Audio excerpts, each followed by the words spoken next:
Shout out to the YouTube channel, Shock Till You Drop, John Carpenter Interview.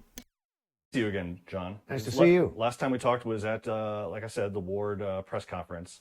And I thought that was too much. I think the whole press conference was a tease. There was a lot more talk about Amber's Playboy show than you. So I had a bunch of questions that... well, we should talk about Amber because she's more beautiful than I am. She's gorgeous. Yeah, she is. She's gorgeous. Yes, she is. And she's phenomenal in the Ward. I'd like to see a girl like that, you know, testing the waters of different genres and stuff. Oh man, I forgot she's in that. I should rewatch that movie. I watched it once and I just wasn't that into it. It didn't even really feel like John Carpenter, but wow, Amber Turd's in it. Wow. You had hinted a little bit about you know, almost wanting to go into retirement after Ghosts of Mars. What I'm curious was that Ghosts of Mars, I find, and I share a similar love with the new managing editor over at Fangoria, Chris, for Ghosts of Mars. I absolutely love that movie. I think it's a lot of fun. I think it's a great cult film. And but I'm curious, was that a really bad experience for you? I mean, were you fighting battles along the way? And I'm curious, what battles were you fighting with that kind of cast and crew? There wasn't really a battle on Ghosts of Mars any more than any movie is. Mm. But at the very end of it, after I wrote it and directed it and edited it and did the music, I was bone tired. Yeah. I was burned out. And I stopped loving the process. The thought of making another film was horrible to me. So I thought I have to stop, either permanently or until I regain my love of cinema. I've talked to guys who have felt that way, you know. Ghosts of Mars. A thing I really don't like about that movie is I don't like the framing device. That it shows basically everyone dies except for her, right? The main cast member. Is it Natasha Henstridge? Whatever her name is. Wasn't she in Species? It shows the framing device that she survives and everyone else dies. So it's like you already know what happens. I don't know. Like when you have a framing device like that in a movie, it's like I don't think it usually works. I mean, sometimes it may, but you know, kind of just burned out. But they still love watching movies. Did you feel that way about? I mean, were you just done with movies altogether, or were movies still an escape for you? For a while, I was done making movies. Yeah. But I still love watching them. Always loved watching movies. That hasn't gone away. Between Ghosts of Mars and coming back with the Ward, you had done you had kind of entered into I don't know, like a fraternity with the Masters of Horror and mix Masters of Horror series. For you, was that just kind of wanting to try something out in the short form? Kind of wanting to kind of go back to Body Bags-esque, you know, anthology storytelling? For me, Masters of Horror was a commitment I made without thinking it through. Yeah. Mick said, "Oh gosh, we're going to sell this to cable television, and everybody has a shoot an hour episode, and it'll be great. We'll make, you know, creative freedom, and we could probably make lots of money." Yeah. All this bullshit.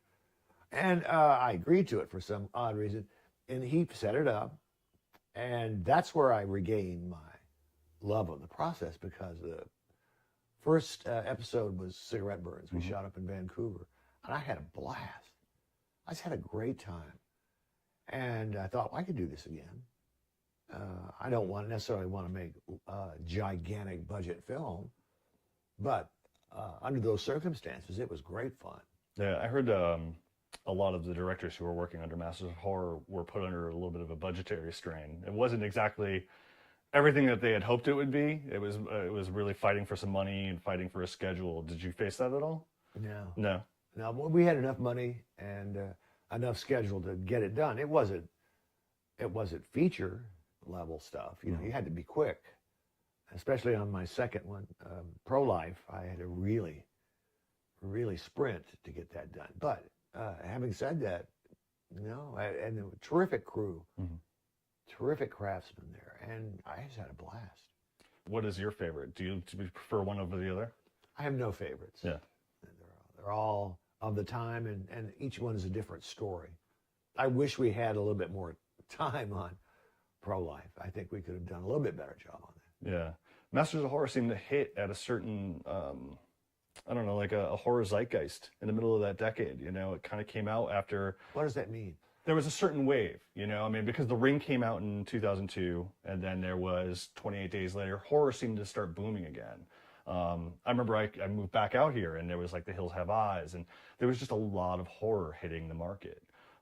Do you think, but I'm curious, because Masters of Horror came out, and it did very well in that first season, did okay in that second season. Do you have any theories on why it didn't have any longevity? Well, I don't really know, other than people got tired of it, or it got moved to NBC. They picked it up and tried to do something called Fear Itself. But the problem was they started giving notes, the NBC execs, on that. No thanks. I'm out of here. Yeah. I don't know why. Yeah. I don't know why. Do you think that there's still a market for anthology horror movies or anthology shows? You're asking the wrong guy. I don't know. Yeah. I don't watch that.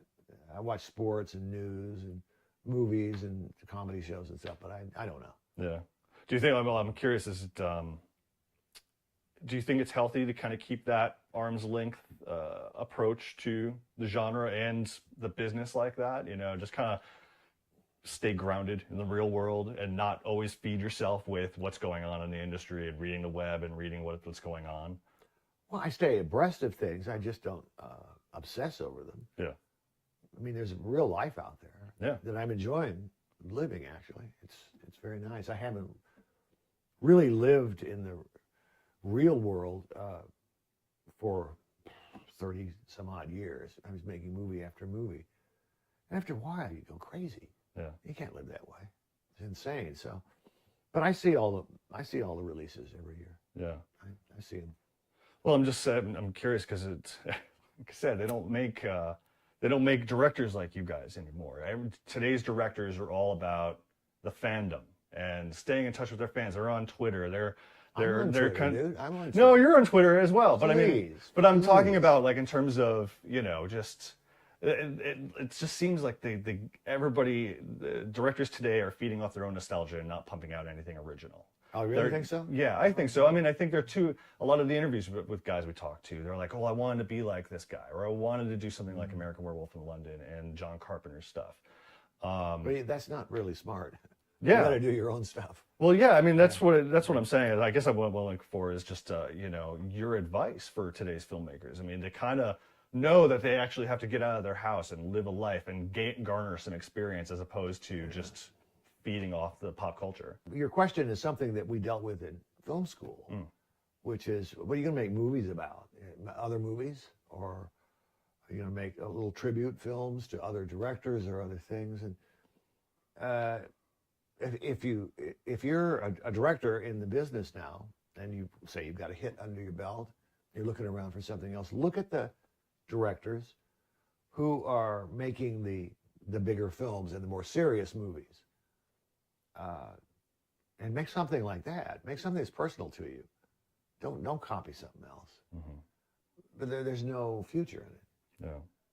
And none. And play the long game. Don't play the short game. Meaning, play for history if you possibly can. Yeah. Has there been any horror film in the last decade that's really stood out for you that you just went, wow, this is hitting at the right time, the right moment. It's capturing what's going on in the world? See, you probably know more about that than I do. I don't know. There have been several good ones. There have been several really interesting ones. Like? Let the Right One In was a very interesting little movie. I enjoyed it. Mm-hmm. The remake of Dawn of the Dead was really good.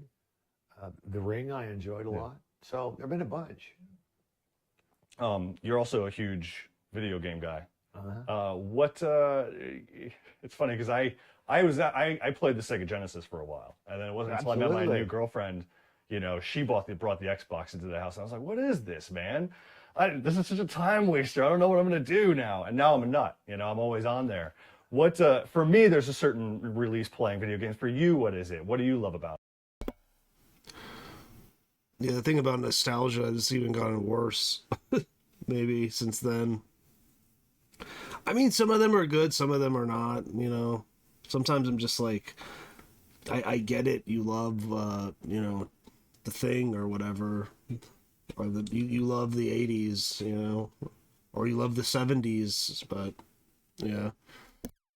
Got it. I raised a son who grew up in video games, and he got me addicted to it. Yeah. And well, it's fun. Are you kidding? Yeah. It's fabulous. I play a little bit of everything. I mean, I love shooters. I love action, adventure, and science fiction and horror. But I play Sonic. I'm playing Lode Runner right now, the new version of Lode Runner. It's fabulous. Any new titles that you've been? I mean, obviously Fear 3 came out and all that stuff, but are there any new titles that have captured your attention? Bulletstorm is fabulous. Is it? Game. I haven't played it yet. Oh, Dead Space 2 is great. Yeah. Of course, BioShock 2. Yeah. All great games. And the Pirates of the Caribbean Lego games. It's great. My girlfriend loves BioShock. She loves the production design. I mean, I think that was the first game that actually showed me that there's a certain art that comes with building these worlds and stuff like that. I mean, Hell yeah. It's beautiful. Oh, it's all art. I mean, those things are created. Yeah. Oh, yeah. Doing the ward, I'm curious, did the industry change much for you between doing Ghost of Mars and doing something like the ward? I mean, in terms of the politics and, you know, the creative freedom you were given? Well, Ward was a little tiny movie. Yeah. A little independent film. But around, the business has changed totally. Oh, yeah. How so?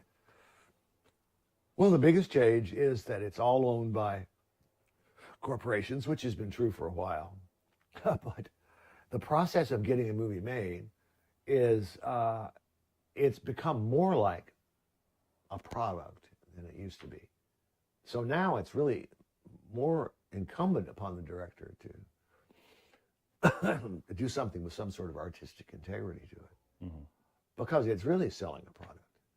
And especially with these remakes, which is mining the past for titles that can cut through the entertainment wasteland out there. You know, you've got the internet, you've got video games, you've got cable television, dish television, all this television, and you have to advertise to an audience, a young audience.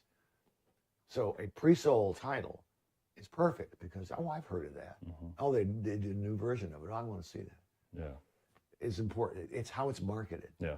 That's what people are interested in. Yeah. They're not interested in the thematic content of the movies anymore. Yeah. It's more about getting the B-roll for your viral campaign that's going to happen later on while you're on set. You're getting a lot of horror movies have become sort of the jackass movies. Mm-hmm.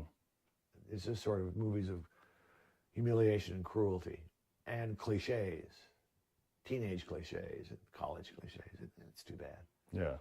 Do you see yourself sticking around longer now? You've got the ward behind you and you're looking ahead. I mean, is this something that you want to get into? I mean, I've got a couple projects I'm developing, but I'm in no rush. Yeah. I don't think he's done almost anything since, because this is about the ward. So the ward's 2011. I think he directed an episode to one kind of anthology horror show. I think that came out like a year ago. Maybe I'll try and check that out. I remember he was in the commercial for it, but yeah. So it's cool he loves video games. I do too.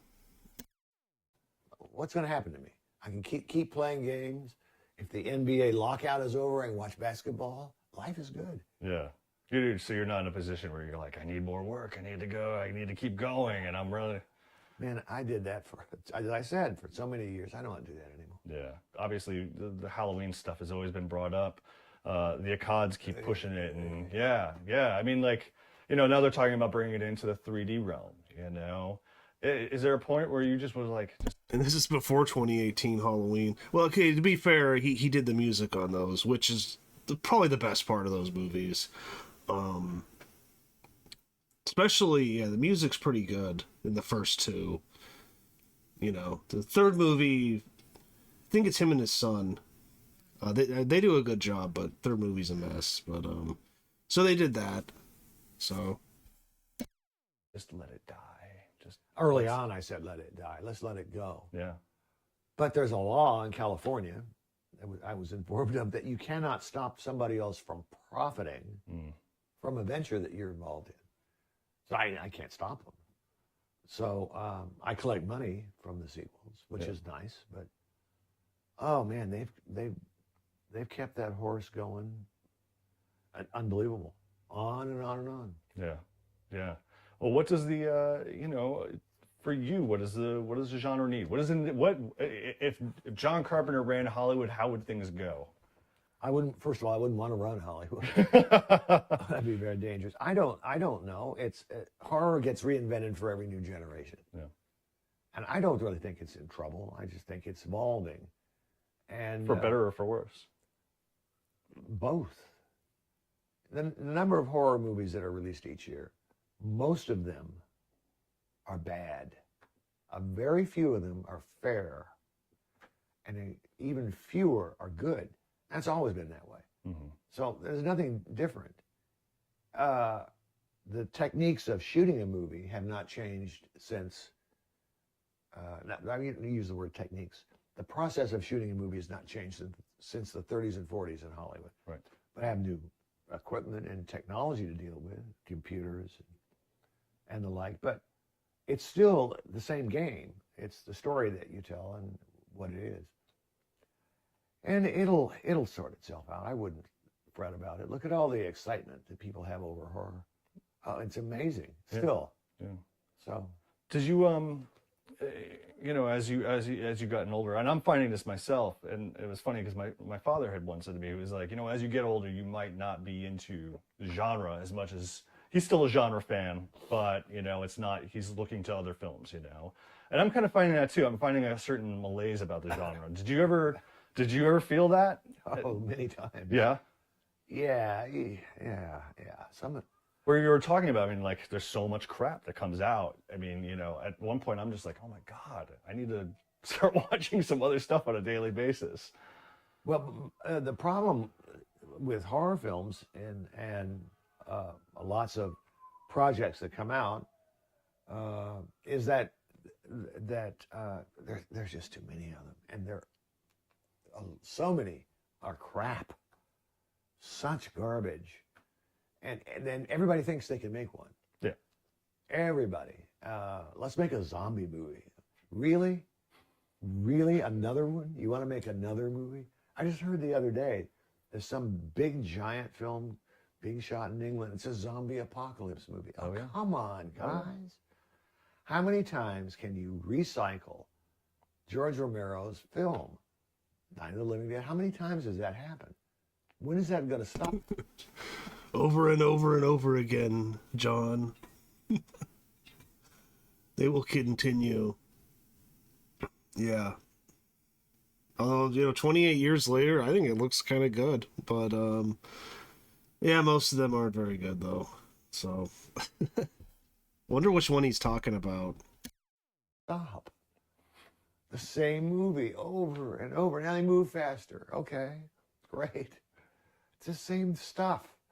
It's on television now, The Walking Dead. It's the same story. Hey. Yeah. Yeah.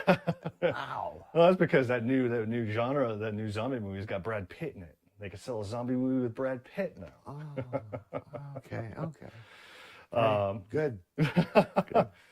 Have any studios been approaching you about doing some more special editions of some of your older stuff on Blu-ray? No.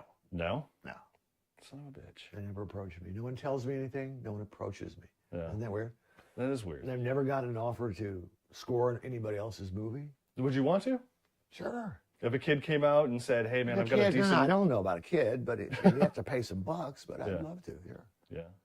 Sure. Almost. I got a sort of an offer from Rodriguez to score that one he was doing that they did. Grindhouse. His version. And we were shooting Masters of Horror, and somebody told me, he wants you to score it. And I said, well, I can't talk about it right now. I'll be done in a week. Ask him to call me. I never heard from him again. Do you still do you have some stuff recorded, like saved away? Oh man, I wish he did that. That would have made that movie better, I think. That's too bad. Man, no one, ever really approaches him. They did with the 2018. I mean, he did all three of those, so. Okay, for maybe your future. My son and I are jamming every weekend. We're just playing stuff we like to play. Well, what happened with the award? Did you ever consider scoring it, or was it part of the no? No. Too hard. Too much work. Oh. Too much work. Yeah, we edited for quite a while on that film and just really finessed that movie, and within the budget did as much as we could with it. And then I thought, no, I can't score this thing. Yeah, that's real work. I don't want to do that. You said the exact same thing when I asked you about wanting to write a script. Oh, for God's sakes, God, no. Well, I don't mean I wouldn't, but that's work. That is true, honest, brutal work. Yeah, you're laying it out on a page. Well, you're sitting all alone, and you're trying to. I've done that for years, and like the answer to every question is, I'd rather be home playing Xbox. That just solves everybody's question. John Carpenter's so great. That's hilarious. So he didn't score the award. Okay, maybe that's the problem with the movie. I don't know. I assumed he scored it, but no. I don't know. Maybe I'll give that another watch. But yeah. Question, it solves my problem. Do you interact with the fans on Xbox Live? Do you play with them every once in a while? Oh God, no! They'd kick my ass. Are you kidding? I'd get on there and I'd be dead. No. I'm not that good. Well, do you think that if you do you still have something to say that you would want a script? I mean, you throw away the fact that it's hard. I mean, do you still have a lot more that you would want to get out about what's happening with the economy and what's going on with politics today and what's going on with everything? I'm always curious. I mean, do you have another They Live in you that you want to spill out? They Live is still going on right now. Yeah. It has never ended. So I don't have to make another movie. If it ever changed, it wouldn't be as much fun. There's not the question of do I have anything to say. It's a question of what stories do I really want to tell. Do I have one that's churning around? I have several stories, but it requires a lot of work to work them out. Well, would you consider, finding somebody to mentor and guide, kind of be a sage and go, look, man, this is what I got thematically? Maybe. I don't know. Yeah. Maybe. Cool. That's all work. You're bringing up things that require effort. Yeah. Now you're kind of dipping your toes into a new comic book. That's right. Can you talk about that a little bit? I know very little about it. From before you were born, I was reading comic books. I was a big fan of EC Comics. Anyway, the opportunity came along to develop a comic book, and a horror comic, and it's really fun. Just put it to bed, the first introductory issue, and really proud of it. It's called Asylum. Well, it's a story of, strangely enough, of evil forces loose in Los Angeles.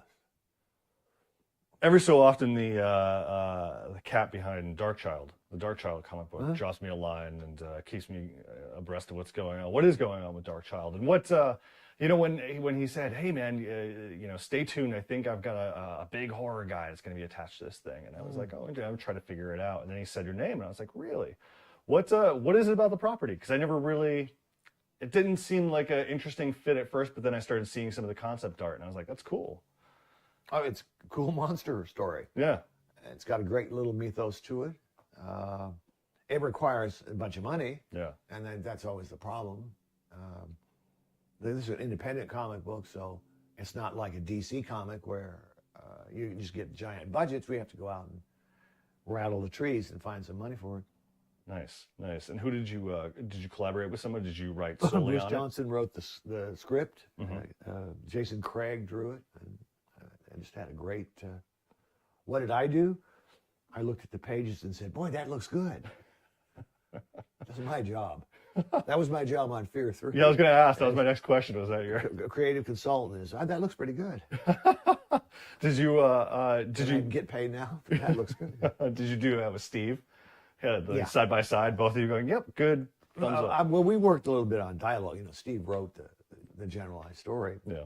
but that means something different in video games, which I came to realize that means totally different than it does in movies. The gameplay, the levels, the platforms are set for you by the people who design it. Right. So you have to try to stitch this thing together. So there's one scene where it's going, there's a big shootout, endless shootout in kind of a Latin American country. Then you're on a helicopter and suddenly you're back in another country, which is impossible, but no one cares. It's kind of like the Call of Duties. You're just bouncing all over the world. It doesn't matter. It's the gameplay that's the most important in a game. Yeah. How does it work? How are the controls? How is the movement? How's the art? How's the impact? Yeah, yeah. Well, what you obviously get together with these big Masters of Horror dinners that we see Eli and my buddy Darren and everybody talk about and stuff like that. What A bunch of bums. What are you talking about? what goes on behind those doors? I mean, do you guys shoot the shit about the genre, or are you guys talking about, having actual just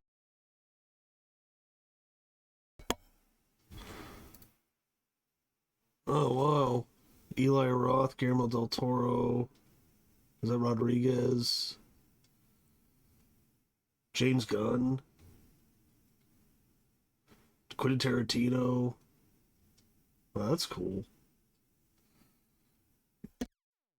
shoot the shit about the genre, or are you guys talking about, having actual discussions about actual shit that's going on in the world? Well, I haven't gone in a long time. Yeah. I went to the first few, and it was a lot of fun. Yeah. It was just fun. Just have dinner and talk and insult each other and tell jokes. And then, it sort of became something else. And I think the night that got me was David Cronenberg showed up, and he's an old friend of mine. And unfortunately, he takes himself so seriously these days. He's an artist now. And literally, he was holding court in the middle of the room. So I came over to talk to him. And he didn't even look at me. And I thought, there's enough of this. Forget it. Goodbye. I walked out. I don't need this anymore.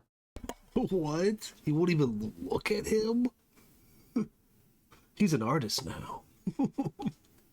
Although Carpenter, he's not full of himself at all. But Cronenberg is, apparently, according to him. Wow, we won't even look at him? Who the heck is that? Who does he think he is? And, fine. Eli Roth and his Hollywood hair, let him rule now. Darren Aronofsky, secretly, I think, hates horror films. Let the geniuses go. Let them go. Let them be geniuses. I'll stay home. Play Xbox. Hell yeah. It's a very high school mentality, it sounds like. What are you talking about? The things don't change.